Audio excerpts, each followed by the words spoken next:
So we looked at the chi-square metric earlier.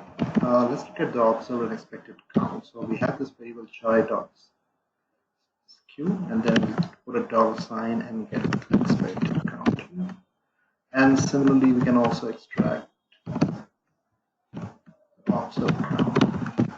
So essentially, as we discussed last time, this is a documentation of the decisions, right? The first decision was picking up milk, and the second decision is picking up bread. And we try to find whether there is an association between them or not, which is what chi-square metric tried to tell us. So when we look at the expected count, it basically tells us what would have been a typical count, had there been no association. So when you say no association, that means the first decision has no bearing on the outcome for the second decision. In the sense that when I look at the first decision, whether milk was picked or whether milk was not picked, should have no bearing on whether bread was picked or not picked, right? As it follows the first decision.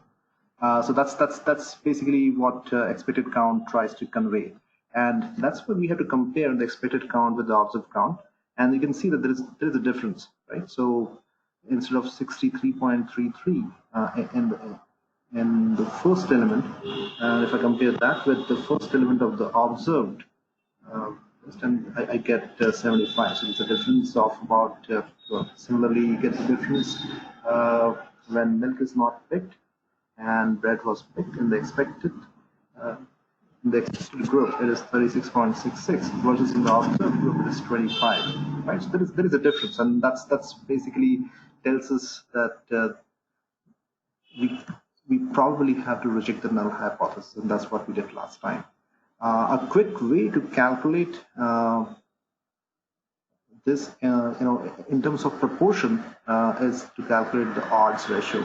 So odds ratio is essentially telling us to what extent the ratio of proportions of my following decision, the decision that follows the first decision, in what when I take the ratio of those proportions, do they vary for each of the first decisions that I've made?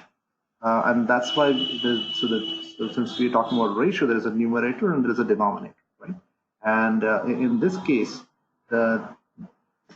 just the way the metric is calculated, it is a comparison between expected count and observed count, right? So we are punishing the difference between expected and observed, and then we are taking it relative to the expected count. So similarly, let's understand what numerator here is, right? So first we go to the expected group, and then we calculate the numerator as the ratio between first and third. So essentially, so in this case, the first element in the expected group is 63.33, right? This is the first element, and third element is 36.66. Now this proportion is with respect to the total number of decisions for the first decision of milk not being picked. Right? So that's why it's a proportion, and that ratio is calculated and stored here.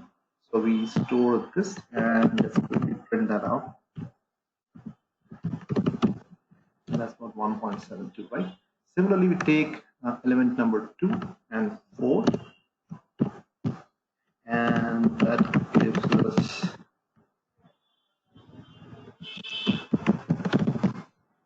1.72, and then that's, so we come to a conclusion that the ratio of these individual proportions would become 1, right?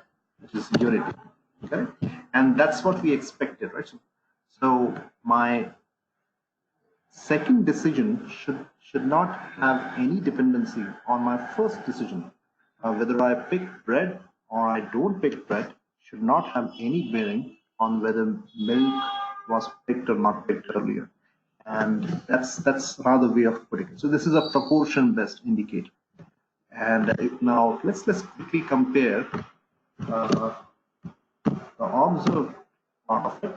And if you look at the odds ratio observed, this would be 4.5.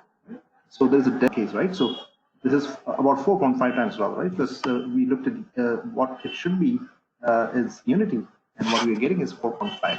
So that's another way of looking at interpreting the chi-square metric.